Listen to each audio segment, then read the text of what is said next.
এই তুই যেহেনে যেই অবস্থায় আসস ওই অবস্থায় দৌড় স্টার্ট কর।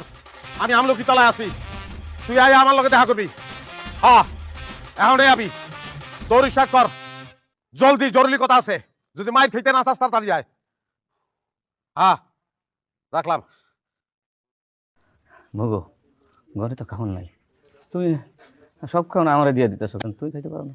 স্বামী না খাইলে কি স্ত্রী খাইতে পারে? আপনি খাইলে আমার খাওয়া হয়ে যাবে। মানুষ অসুস্থ মানুষ, কামে রোজগার করে তোমারে খাওয়াইতে পারি না, অথচ তুমি মায়া মানুষ হইয়া আমারে আমারে খাওয়াইতে আসো। এত কষ্ট কেন করতেছ? আপনি কামাই না করলেও সমস্যা নাই, সারা জীবন আপনার আমি কামাই করে খাওয়াবো। কথা কইেন না তো, এই নেন খান।